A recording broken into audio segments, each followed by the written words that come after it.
One thing FSU fans weren't aware of when Willie Taggart took over was that we were in a rebuild. If you remember, he called it a realignment and avoided using that word.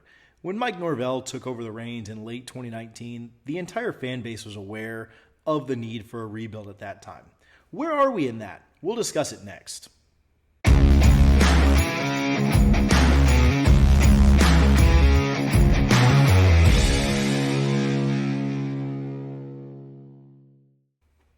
Hey guys, TJ Pittenger, thanks for tuning in. Thanks for watching today. Do me a favor, smash that subscribe button down below. Let me know your thoughts in the comments, thumbs up, and even hit that share button if you appreciate the content.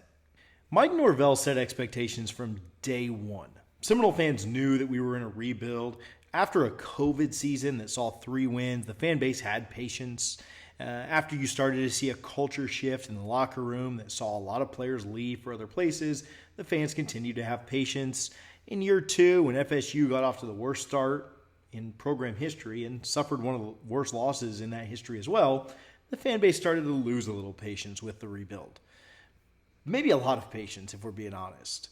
But through those final 5 games, FSU fans saw the first glimmer of true hope from their team. An upset win over UNC, a near upset of Clemson, an upset of Miami when hope seemed lost in that game, and a 5-3 record down the stretch was at least proof of concept. A lot of fans came into this season with tempered expectations, but improved over the last few years nonetheless. Since then, the Noles have started 4-0. They upset an LSU team they weren't supposed to beat. They went on the road and beat Louisville with a backup quarterback for much of the game. They've dropped their last couple against ranked teams, but through half of the season, they've exceeded expectations and are on pace for more wins this year than anyone else predicted. Where are we in the current rebuild? Where is Florida State and Mike Norvell in the rebuild of the Seminoles program? In all honesty, I'd say the rebuild is roughly 70% of the way complete. Florida State's in every game. They don't get blown out anymore. I know that's moral victory BS that nobody wants to hear, but it is important to getting back. They've gotten the respect of Vegas and the national media, honestly. They were a 3-point dog to top 15 NC State on the road, and they're only a 4-point dog right now to top 5 Clemson. They've won games they weren't supposed to. They've won recruiting battles that they weren't supposed to. Nearly all of this roster is now Mike Norvell's, and they're on pace to make their first bowl game and win more games than they've won in 5-6 years.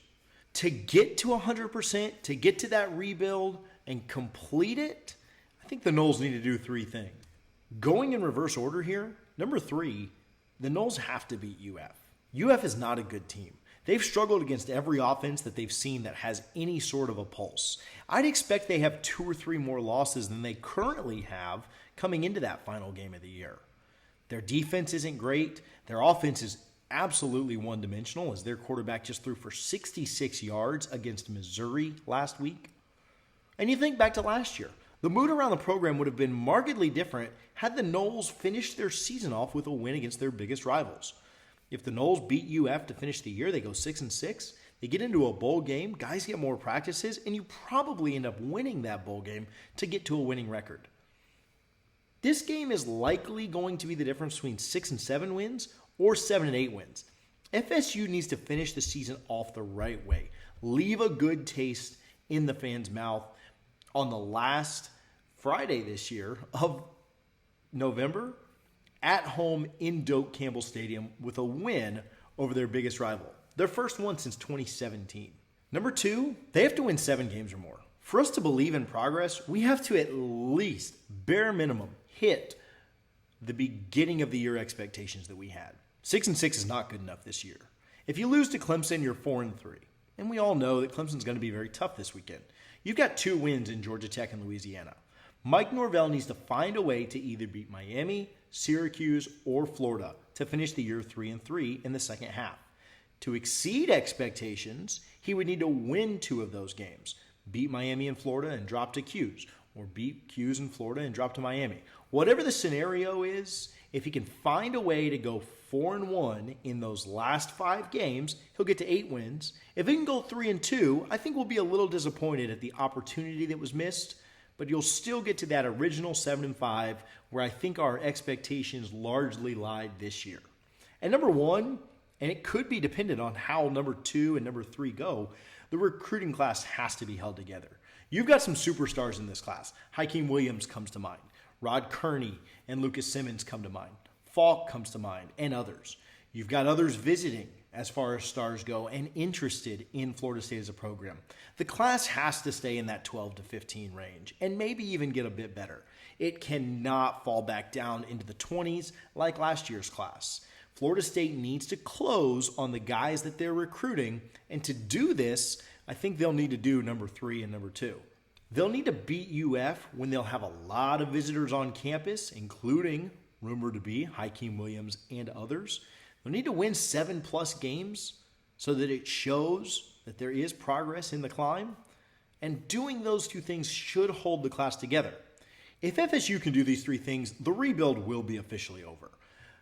They won't be back. Florida State won't be back. To me, back is the 90s and the early 2010s when you were competing and winning national titles. But the rebuild will be over. This will be the product that we have with Mike Norvell, and we'll see how he does going into the future. Let me know your thoughts in the comments. Where do you see the rebuild? Are we on target? Do you think the 3 things I mentioned that we needed to do will officially end it? How many of those 3 do we hit on? Whether you agree or disagree, hit the comments and let me know your thoughts. I love interacting and I love engaging with you guys there. Appreciate you guys for tuning in. Again, smash that subscribe button, thumbs up, like, and comment your thoughts, and we'll see you guys again soon. Go Noles.